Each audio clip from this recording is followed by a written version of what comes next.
Good afternoon, everyone. This is your all-time favorite podcast, Real Tea Galore, serving you hot real tea from our listeners and social media followers. This is Sam. This is Marielle, and that's right, kung real talk ang hanap mo, tutok na sa Real Tea Galore every Wednesday at 8 p.m. John here, and for tonight's podcast, we have 3 new followers who sent their question, which we'll be answering right now. Carl here. And kung ready na kayo sa Real Tea, let's get started, G! So without further ado, let's get to our first question, which is from Ted. He said, what if you have a crush on someone and then she's not talking to you? Nako, mukhang broken-hearted to. We all feel you, Ted. John, any thoughts? Just because you have a crush on him or her, they are in no way required to return the feelings. React a certain way if they know of your crush, or even acknowledge your existence. Maybe they're shy, maybe they have a crush on you, too, but don't know how to react around you. Now, that there is a new element in your relationship. Maybe they're waiting for you to initiate the conversation, or maybe hindi ka lang talaga niya gusto. Alam mo, I agree with John. Personally, na-experience ko na yan. Pero, it does not mean naman na you are not worthy of time. May sari-sariling buhay ang mga tao at lalo na ngayong pandemya na busy ang mga tao. Agree, at hindi ibig sabihin nun, we have to take it personally. Remember, people, self-love first. Nako, mukhang relate na relate ang mga kasama ko tonight. Pero don't let these fools fool you. Mga single po lahat yan. Pero I agree rin ha. Very correct kayo, John and Marielle. Sometimes you just have to have, me time. And make yourselves a priority. Oh shit, mic drop. Next one, we have another question from Lily. Is it okay to say no sometimes? Very deep question. We have Marielle to answer that question. Of course, you can say no. Your joy will be compromised of the decision that you make throughout everyday life. In case you don't know about something, deny it. In case you're reluctant on the grounds that you know somewhere inside your heart that you're not very excited about the thought, say no. Saying no doesn't mean madamot ka or what. Minsan kasi we need to protect our inner peace, lalo na sa mga taong umaabuso. Or hindi man lang na-appreciate yung ginagawa natin, lalong-lalo na sa kilala ka lang pag may kailangan siya. Minsan din kasi, hindi sila nagiging responsible sa mga ginagawa nila dahil palagi nakaasa sa tulong mo. Very correct. Guys, remember that we can always say no dahil this is our life and we will live it in our own will. That was good advice, Marielle. Thank you. I am super agree with you guys. Good job. Last question before our first break is from Rachel. What would happen if I become too self-dependent? Very nice question, and Samantha will help you figure that out, Rachel. For me, I think it's okay to be self-dependent. It means you actually have the means, the courage, and the bravery to be independent, and that says something a lot about you. However, people tend to be overly independent to the point where they rely on their own even if hindi na nila kaya. For me, like me for example, I admit that I am like that. But on the contrary, being independent will teach you to really stand on your own, and I, for one, root for self-dependence. I think it's okay, but always remember that no one lives for themselves only. And as the saying goes, no man is an island. Wow, that was so deep. But I have to agree with you, Sam. That is really true. Especially in today's time, we only have ourselves to depend on. Alright, everyone. It's now time to take deep breaths for a short break to give time for our listeners to send their questions. Kitang-kita, real na real.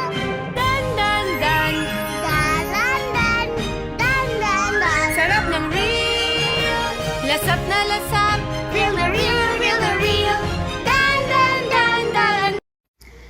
now we're back with new questions for us to spill the tea on. Correct! These new questions are so interesting. I love them.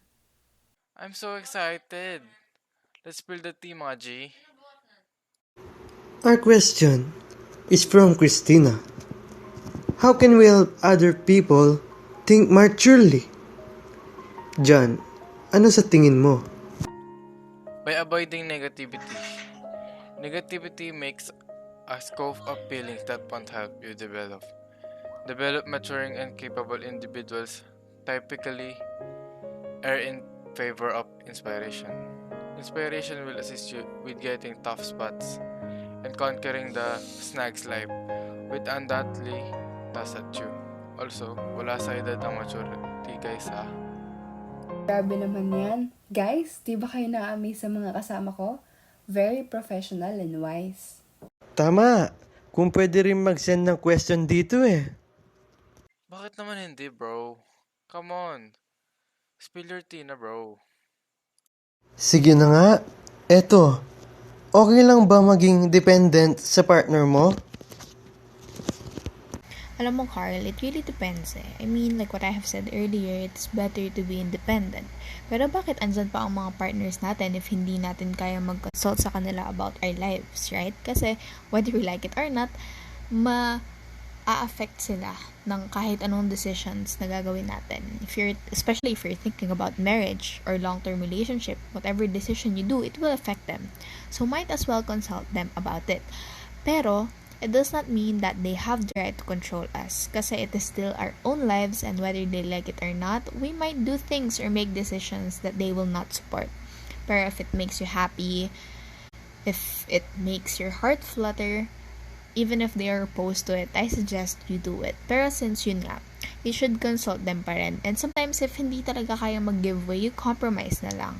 You meet sa gitna, so walang grudges in the future and walang sumbatan. Wow! Ang galing ma-advise. Akala mo, taken.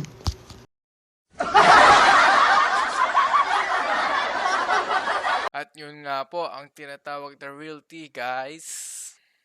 Grabe, paano ba naman hindi kayo tututok sa Real Tea Galore kung ganito kasi ang mga usapan, guys? Moving on to our last question for tonight, guys. This is from Mark. Sabi niya, how will we know if we are healed na and if we are genuinely happy? I would take that question, Carl. Simply speaking, if we accept na nagkamali tayo and gustong matuto doon sa pagkakamali na yun. And paano ma-feel yung happiness?